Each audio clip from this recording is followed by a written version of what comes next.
Welcome to Single Parent Success Stories, a podcast designed to inspire single parents. Here you'll find resources from self-care to finances to parenting and everything in between. Discover what it takes to thrive.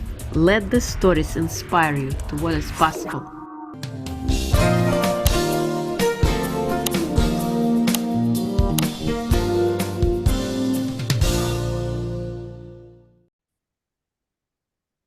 Hello and welcome to Single Parent Success Stories. Today's guest is Stacy Francis. She is the president and CEO of Francis Financial, a fee-only boutique wealth management, financial planning, and divorce financial planning firm dedicated to providing ongoing comprehensive advice for successful individuals, couples, and women in transition, such as divorce or widowhood.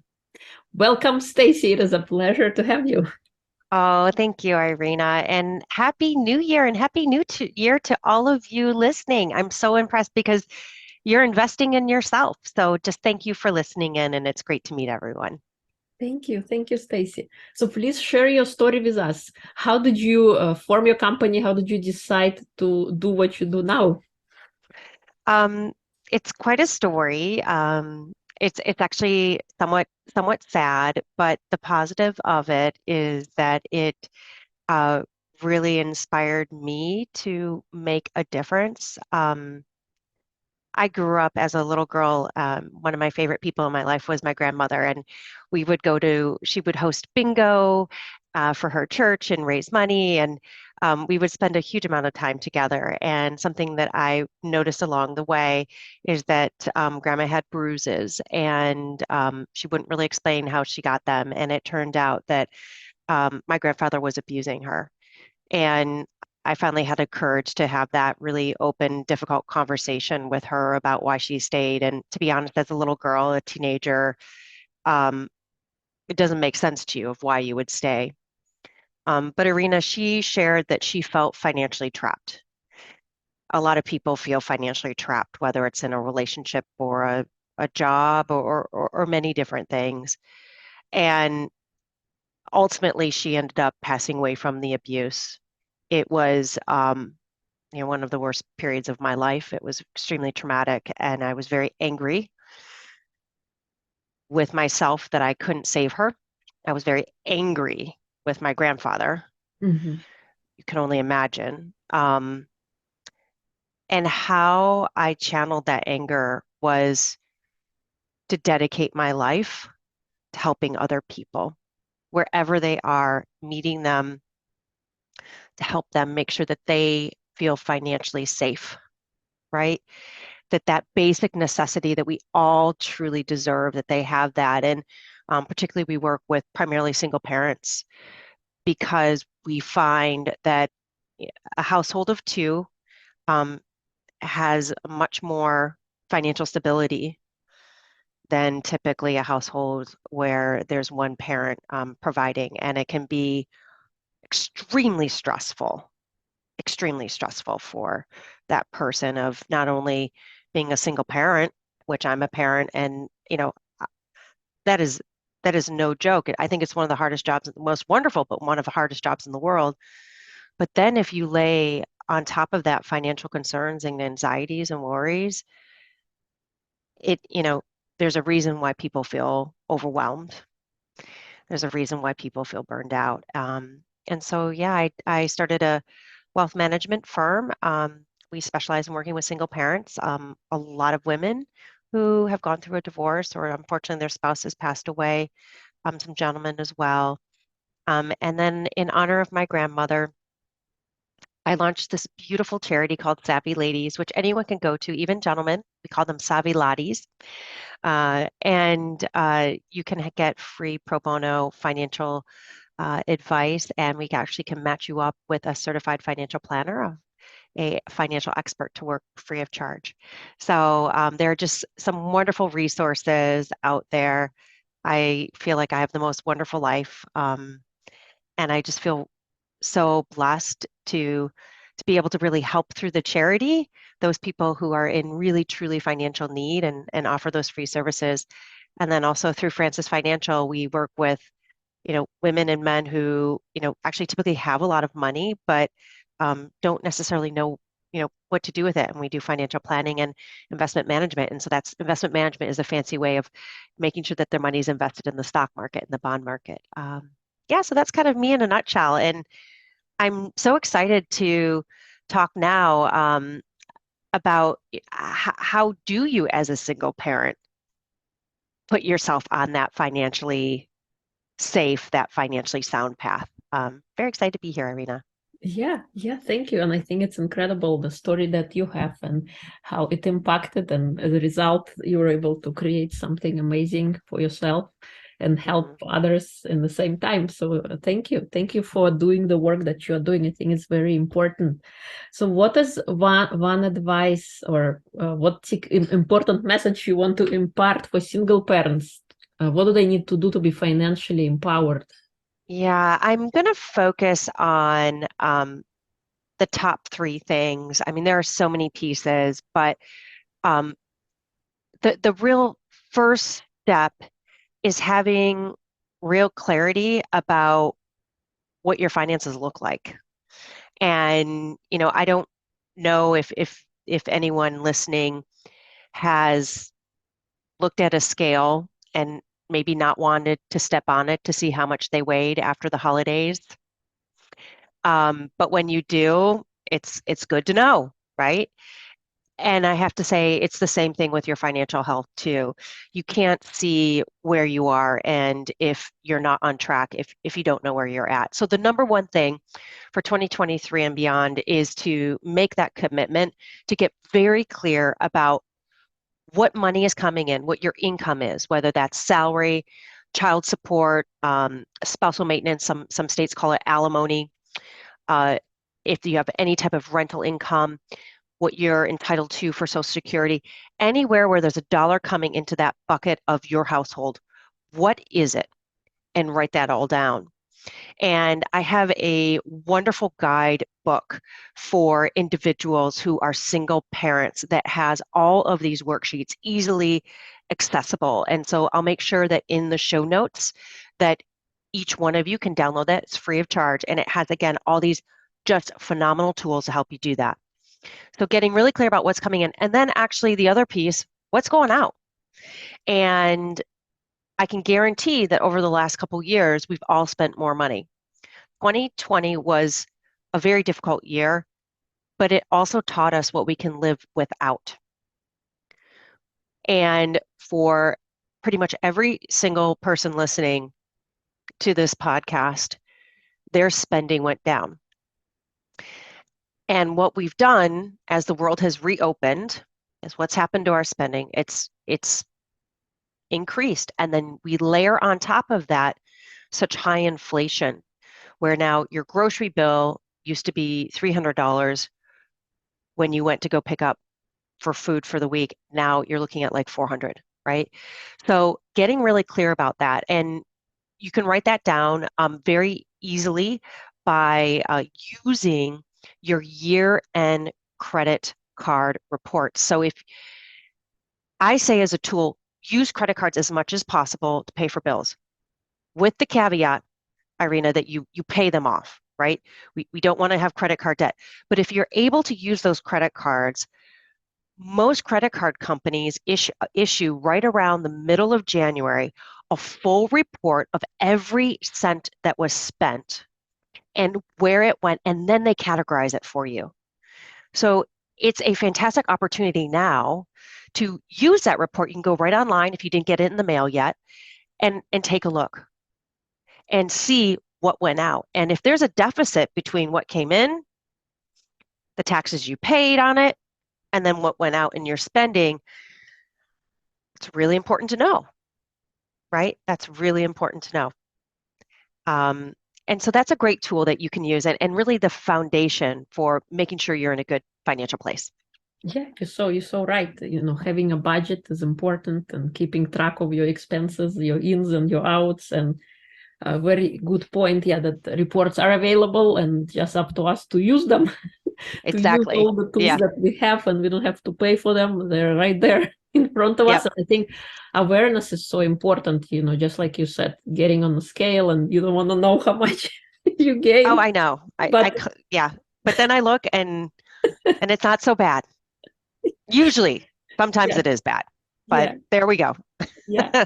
Assessing the situation, like where am I right now? Yeah, You don't know. yeah, yeah, it is. And the thing is, there are the vast majority of us walking around this planet actually don't know those numbers. We don't know the total compensation coming in, and we don't know the total amount that we're spending. We're probably pretty clear on what we spend on rent and mortgage and housing, Mhm. those fixed expenses. But what you're going to see when you look at that annual report, you're going to see leaks in your budget, impulse purchases, things that are not the things you need to live. And if you're not able to do this second thing, the second thing that you need to be doing, if you're not able to save, then you need to go back to that budget and figure out, how that needs to be tweaked. Where does your spending go down? And or how do I increase my income? And a good rule of thumb, this is really helpful because so many people, Irina, especially single parents, have that question of like, well, how much should I be saving? How much do I need for retirement? Here is a great formula to use that's super easy and makes it very understandable. We try to have our clients shoot for saving anywhere from 15 to 20% of their after-tax income. And I know every single person listening to this is probably saying, wow, that's a pretty big number. And I will tell you, I have lived through that too. I mean, I started Francis Financial 20 years ago. I started the charity Savvy Ladies 21 years ago. And I was the lowest paid employee for the first decade. I couldn't save anything.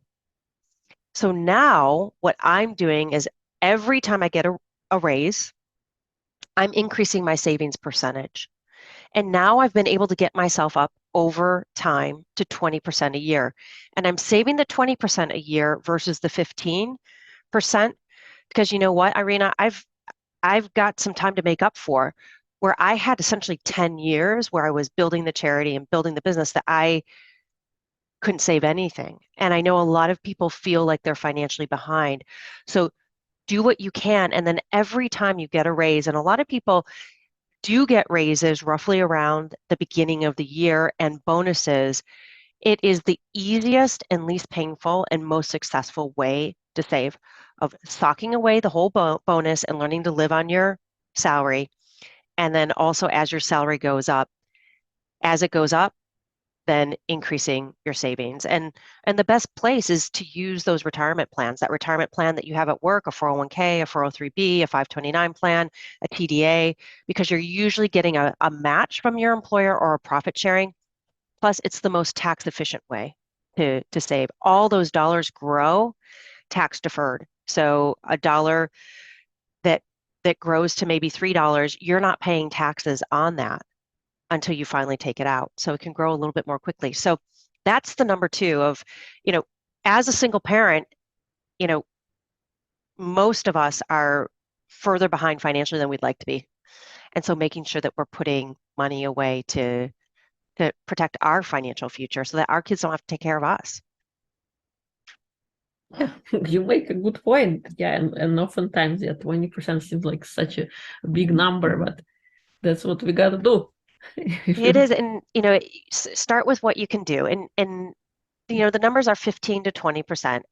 Ultimately, another great rule of thumb that you can use of what is the withdrawal rate I can take from my portfolio that is going to leave me in a safe position of most likely not depleting it over a typical retirement, which is like a 30 to 35 year time frame.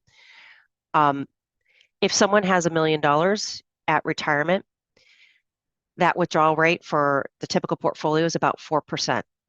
So that means that they could relatively safely take out 4% a year, which is about $40,000 a year.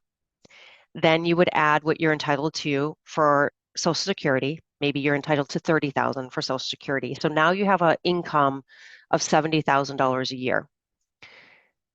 Is that going to be able to cover your retirement expenses, knowing that those expenses that we just identified in that first step, some of them will go away, right? Commuting costs, work clothes, but know that others are going to go up, and it's typically medical. And so we actually estimate that what we're spending now, that we're going to be spending 100% of that in retirement. The only thing that I feel comfortable people reducing their retirement spending by is obviously the cost for kids, right? And the children's costs. So that is another thing that is a really easy thing to use of am I number one saving enough, and what is that lump sum that I'm going to need at retirement to make sure that I'm safe and can have the golden years and have a good retirement, a financially secure retirement. Yeah, yes. Yeah, thank you. Thank you for that. I think it's important to think about the future. Are there any programs available for single parents as it comes to financial management that So you know of? yes, yeah, actually, I have a podcast called Financially Ever After. It focuses for single parents, and we have hundreds of podcasts. We've been podcasting now for over 5 years, Mhm. and every financial topic you could ever imagine is there. And we've also had a lot of podcasts focusing on those parents that are looking to possibly go through the divorce process, are in the divorce process or afterwards. And then this year, we're also going to be adding more podcasts for those parents who, unfortunately, their spouse has passed away and the unique financial issues. But there are a lot of similar issues, between single parents, and unfortunately, we've all gone through things where, we had expected to have a partner for the rest of our life, and we don't. And so now we're 100% responsible for our own finances and making sure that we're going to, be okay financially. Yeah, you're right. And I'm going to include all of the links and episode notes to your podcast as well. Exactly. They have the Exactly. Yeah. resource available. What are some of the best practices single parents would need to develop to be able to save those, the 20% and doing the budgeting? Would you say it's like creating a monthly schedule or something like that? Yeah, actually, Irina, you were reading my mind. You know, taking one day a month, maybe it's a Saturday morning when the kids are still sleeping, or they are at, the other parent's house, whatever that might look like, and devoting an hour to really looking at your finances. I call it a financial date with yourself, and I actually do it I have a glass of wine, I have a little tiara, I make it really fun. I make sure that I have no more than one glass of wine, because then having too much fun and the numbers don't mean as much as they should. But what I do in that time, I do three things. The first thing is I look at my budget again, and you can connect your credit cards to like a mint.com. Personal Capital is another. There's a few out there that will track your spending for you and actually give you really nice pie charts of where you spent your money. So that's the first thing to do, is like, what was my spending this last month? And was it over or under, and why? That's the first thing. And that only takes me about 20 minutes, 25 minutes.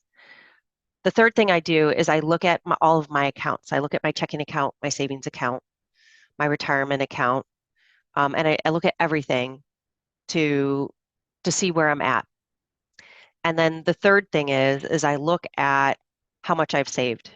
It's really easy if you're saving in your 401k through work, because it's automatic, right? So you don't have to spend a lot of time on that. For me, I get paid as a business owner. So my salary, while I get a salary, my total compensation is very lumpy, because there are some months that are great and yay. And then there are other months as a business owner that you're like, oh, no, not, and that's just the nature of being a business owner. And so for business owners in particular, and a lot of us single parents are, because we can mesh our business into working like to be able to be there for our kids. Taking a look at, well, was I able to do the 20% of that income that came in? Was I able to do maybe only 15%? Or maybe I wasn't able to do anything because it was so little. So it helps inform you on, okay, when I do have a really big month, maybe I need to be saving even more than that 15% to make up for it. So that's the third thing that you'll be doing. So again, just as a recap, using online software like mint.com, Personal Capital, there's some great ones. They're all free. What is my actual spending? Is it in line? Is it more? Is it less? Why? Number two, what are my account values? What does that look like? Checking, savings, retirement accounts, brokerage accounts. And then number three, how much am I saving? And am I behind? Am I on track? Those are the three things to do, and it will keep you on track. And the one thing I will say, one of the pieces we haven't talked about that, Irina, I want to kind of throw out there, it's a little controversial, especially for us parents who really, really, really like love our children. You have to do the savings for your retirement first, the savings into your emergency fund, which should be 3 to 6 months of living expenses in cash first. Then once you've created that emergency fund, you've socked away what you need to sock away and are continuing to do so for your retirement, can you look at putting money away for your kids for college? And I know that's hard to hear as a parent, but no one will give you loans for retirement. You can get loans and grants and scholarships for college. And if you're in a financially secure position, you could possibly even help your children pay them off. But we have so many children that are clients of Francis Financial that struggle because they're now having to take care of their mom or their dad who didn't plan for their financial future and having to pay for nursing home costs, all these different things. And it's a struggle because they're trying to save for their own financial future and they're trying to save for their children. That's the last thing you ever want to do to your kids, is to have them feel like they have to support you financially. So, take care of yourself. And then if you can, great, save into a 529 educational program for college. But that's once everything is truly, truly on track. What is a good time to start saving for college? As soon as they're born? Well, I have to say, Irina, I have a friend who I thought did the coolest thing. In America, we tend to have like baby showers, and then we have the first birthday, and we have all these big parties. And what she did, instead of saying, buy me this rattle or this whatever, she asked people to donate and put money into her child's 529 plan, even before her child was born. So Nice. you could open up a 529 plan in your name and have the beneficiary be yourself. When your child is born and you have a social security number for your child, then you can have the beneficiary just change it to the name of your child. And she was able to save, it was something like $10,000 to kickstart this 529 plan that was going to Nice. grow double, triple, quadruple over time until he actually needed it when he was age 18. So you could start anytime. And I think it's a great opportunity for whether it's friends or grandparents that want to get a gift. And we didn't do this because I have to say I wasn't smart enough. I hadn't thought about this. I had my kids well before my friend did. But I got lovely things, but things like cashmere blankets, which I love. But guess what? I was never going to use the cashmere blanket because my kid was going to spit up all over it. And I couldn't wash it except for dry cleaning. And God forbid, like I couldn't afford dry cleaning at that time. So it's nice to have those gifts, but I'm just going to be real and say, tell them put it in a 529 plan. Yes, I like that. Right? Yeah. And talk about a great kickstarting. And also what a great message to your child of there are so many people who love you and want you to go to college. Right? Pretty strong message. Yeah, I like that. What would you say is your personal superpower? Mm. Gosh, that's such a good question. I adore what I do. You can tell. Um, I feel so blessed and fortunate to do this work that I love, love, love. I was someone who was raised to help others. And I feel really blessed that I am able to live that life to help others.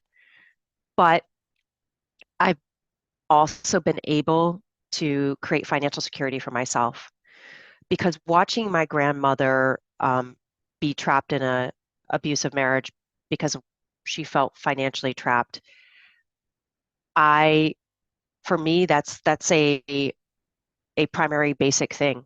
Food, water, and financial security is that important to me. I am married and I'm married to I think one of the best guys in the world. I feel really fortunate to be married to him. We've been together 22 years, but I still have that just visceral need to be financially secure. And so I have been able to find a profession I love that helps people, but also is able to take care of myself. And I would say that's one of my superpowers because that's not always an easy thing to do. Not always an easy thing to do. Yeah, I love that you were able to merge your passion and you I made a know. career It's out of that. Then you never work a day in your life because right. And this is I feel like something. you have that same passion too. Yes. And for those of you listening, when you really have that passion, it's what gets you up in the morning when you're tired. It's what makes you be successful. Because you bring that energy to your work. And I was reading a study, it talked about business success, and business owners. And the study said that 70% of their success is based on the energy that they bring and how they show up in the world on a day-to-day basis. And it shocked me. Um, but it kind of makes sense too. Yeah, So yeah, it's who you are being, and if you're passionate about something, it's just gonna happen naturally. You don't have to yeah, force it. right? Yeah, exactly. Yeah. Is there anything I haven't asked that you would like to share? Um, happy to share a little bit more about what Francis Financial does. Again, Savvy Ladies is a pro bono. I really want everyone to use as a resource.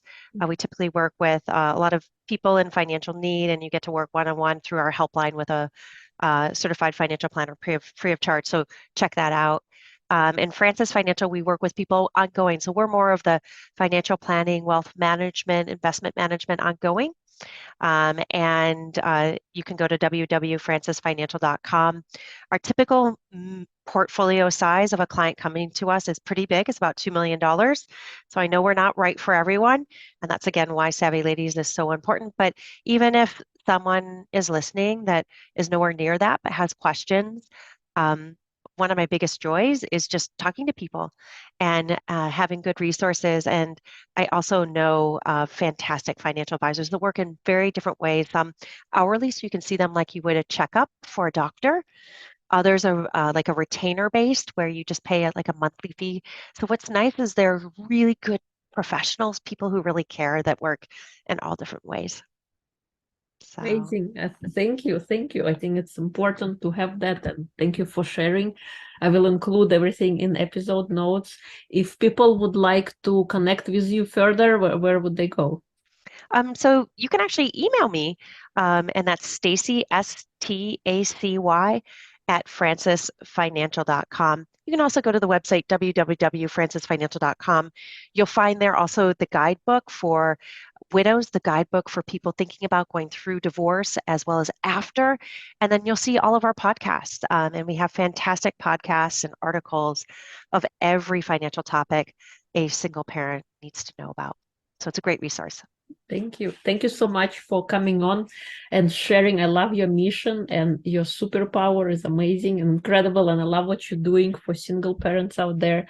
It's been a pleasure to have you. Thank you. Thank you so much. And again, Happy New Year to you and Happy New Year to everyone who's listening. I'm so excited that you're all investing in making sure that you're on the right financial track. Yeah.